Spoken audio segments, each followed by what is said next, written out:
शुभोदय बच्चों, कैसे हो? हाँ, मैं भी ठीक हूँ। आज मैं दूसरा पाठ बताऊँगा, ध्यान से सुनो। पाठ का नाम ईदगाह। पाठ का नाम ईदगाह। ईदगाह लेखक का नाम ప్రేమ్చంద్. ఈద్గాహ్ లేఖక का नाम ప్రేమ్చంద్. పిల్లలు ఈరోజు మనం సెకండ్ లెసన్ చూద్దాం. సెకండ్ లెసన్ పేరు ఈద్గాహ్. ఈ ఈద్గాహ్ రచించిన కవి పేరు ప్రేమ్చంద్. ఇప్పుడు ప్రేమ్చంద్ గురించి తెలుసుకుందాం.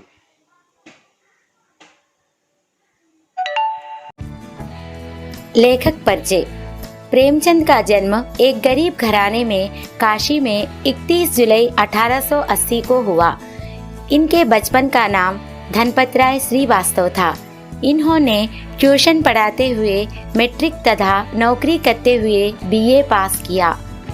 इन्होंने लगभग 1 दर्जन उपन्यास और 300 से अधिक कहानियों की रचना की।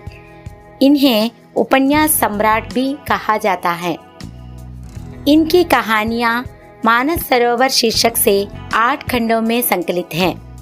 गोदान, गबन, सेवा सदन, निर्मला, कर्मभूमि, रंगभूमि, कायाकल्प, प्रतिज्ञा, मंगलसूत्र आदि इनकी प्रमुख उपन्यास हैं।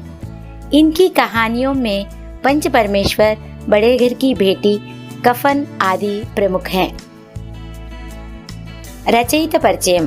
ప్రేమ్చంద్ ఒక నిరుపేద కుటుంబంలో 31 జూలై 1880వ సంవత్సరాన కాశీలో జన్మించారు. ఈయన ట్యూషన్ చెప్తూ మెట్రిక్ మరియు ఉద్యోగం చేస్తూ బిఏ ఉత్తీర్ణులైరి. వీరు సుమారుగా 1 డజన్ నవలలు, 300కు పైగా కథలు రచించారు. వీరిని నవలా చక్రవర్తి అని పిలుస్తారు. వీరి కథలు మాన్ సరోవర్ అనే శీర్షికతో 8 భాగాలుగా పొందుపరచబడ్డాయి. గోదాన్, గబన్, సేవా సదన్, నిర్మలా, కర్మభూమి, రంగభూమి, కాయాకల్ప్, ప్రతిజ్ఞ, మంగళసూత్ర మొదలైనవి వీరి యొక్క ముఖ్యమైన నవలలు.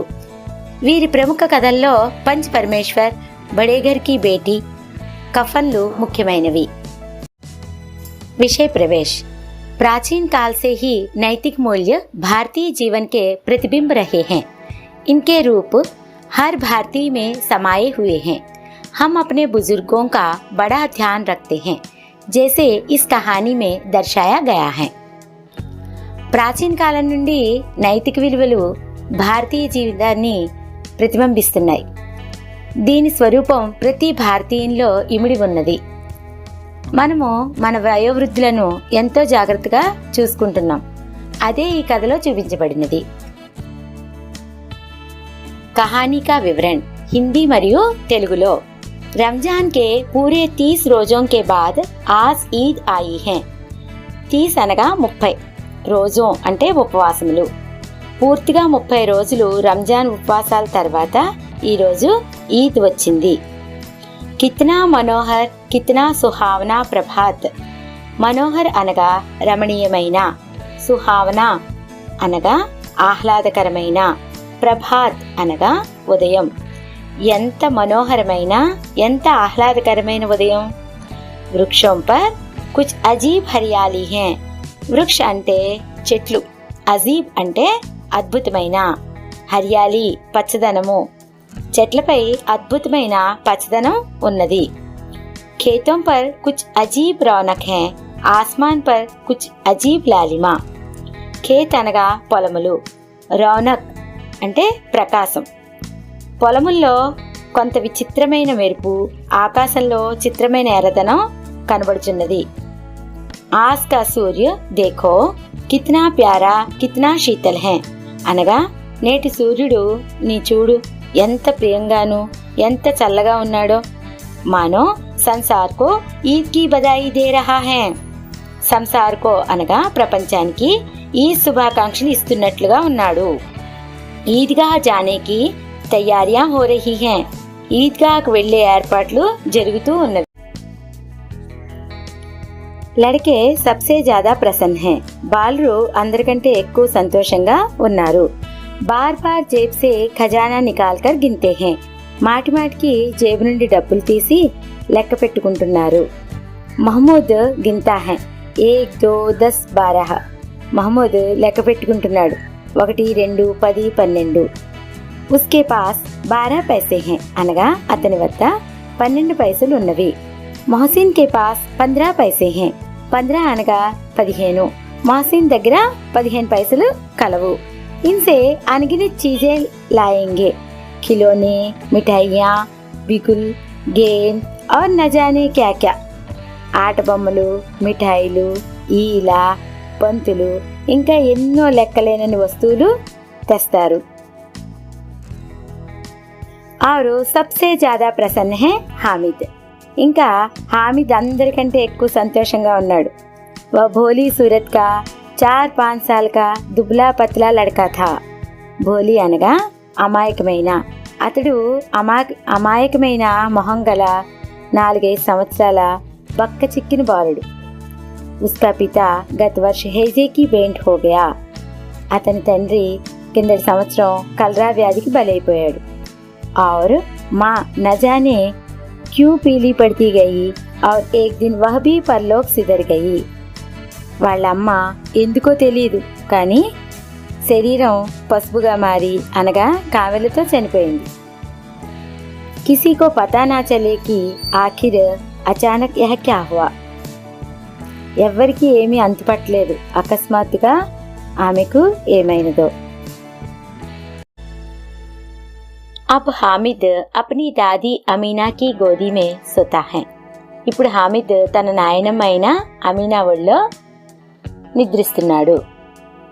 दादी अम्मा हामिद से कहती है कि उसके अब्बाजान रुपये कमाने गए हैं. కమానా అంటే సంపాదించడం. నానమ్మ హామిద్తో చెప్తుంది అతని తండ్రి డబ్బు సంపాదించడానికి వెళ్ళారని. अम्मी जान अल्लाह मियाँ के घर से उसके लिए बहुत सी अच्छी चीजें लाने गई हैं. అమ్మ అల్లాహ్ ఇంటి నుండి అతని కోసం చాలా మంచి వస్తువులు తీసుకురావడానికి వెళ్ళింది. आशा तो बड़ी चीज है. ఆశ చాలా గొప్పది. హామిద్ కే పావ్ మే జూతే నహీ హై. జూతే అంటే చెప్పులు.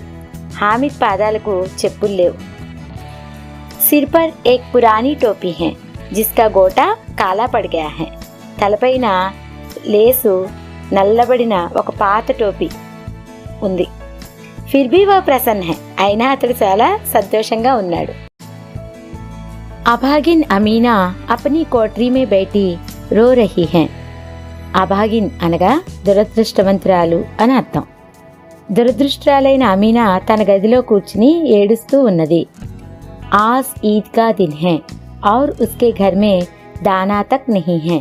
నేడు ఈద్ పండుగ రోజు ఆమె ఇంట్లో గింజ కూడా లేదు. లేకిన్ హామిద్ ఉస్కే అందర్ ప్రకాష్ హై బాహర్ ఆశా కి కిరణ్. కానీ హామిద్ అతనిలో కాంతి ఉంది, బయట ఆశాకిరణం. हामिद भीतर जाकर दादी से कहता है तुम डरना नहीं अम्मा, मैं सबसे पहले आऊँगा, बिल्कुल न डरना. డర్నా అంటే భయం అని అర్థం. హామిద్ లోపలికి వెళ్ళి నాయనమ్మతో నీవు భయపడవద్దు అమ్మా, నేను అందరికంటే ముందు వస్తాను, అసలు భయపడవద్దని అన్నాడు. బచ్చం ఇంతవరకు అయిన లెసన్లో సంబంధించి మీనింగ్స్ ఇప్పుడు చూద్దాం మనం, ఓకేనా? శబ్దార్థ్. రంజాన్ ముస్లిం క్యాలెండర్లో 9వ నెల. మనోహర్ సుందర్, రమణీయ, మన్కో హర్నేవాలా అందమైన, మనోహరమైన. సుహావనా సుందర్ ఔర్ భలా లగ్నేవాలా ఆహ్లాదకరమైన. ప్రభాత్ సుబహ్, సబేరా, ప్రాతకాల్ ప్రాతకాలము. వృక్ష పేడ్, పాదప్, తరు, వృక్షము, చెట్టు. అజీబ్ విచిత్ర, అద్భుత్, విచిత్రమైన. రౌనక్ శోభ, కాంతి, శోభ, కాంతి. ఆస్మాన్ ఆకాశ్, గగన్ ఆకాశం. లాలిమా అరుణిమ, ఎర్రదనం. సూర్య సూరజ్, భాను సూర్యుడు. శీతల్ ఠండ్, చల్లని. సంసార్ దునియా, విశ్వ, జగత్ జగ్ ప్రపంచం. బధాయి శుభకామనాయే శుభాకాంక్షలు. శబ్దాత్ ప్రసన్న ఖుష్ సంతోషించిన. గినతి హిసాబ్ లగానా లెక్కించుట. అన్గినత్ జిన్కి గినతి నా హో లెక్కలేనన్ని. బిగుల్ తుర్హీకే ఢంగ్ కా బాజా ఈలా. భోలీ భోలా భాలా అమాయకమైన. సూరత్ చెహ్రా షక్ల్ ముఖం. దుబ్లా పత్లా సన్నని. హైజా విషూచిక కలర. పీలీ పడిన పాలిపోవు. శబ్దార్థ్ గోధి గోద్ ఒడి. అబ్బాజాన్ పితా బాప్ తండ్రి. అమ్మీజాన్ మా మాత తల్లి. అభాగిన్ బద్నసీబ్ దురదృష్టవంతురాలు. కోఠరీ ఛోటా కమరా చిన్న గది. బీమారీ రోగ్ జబ్బు. డర్ భయ్ భయము. బిల్కుల్ పూర్ణతః ఏక్దం పూర్తిగా.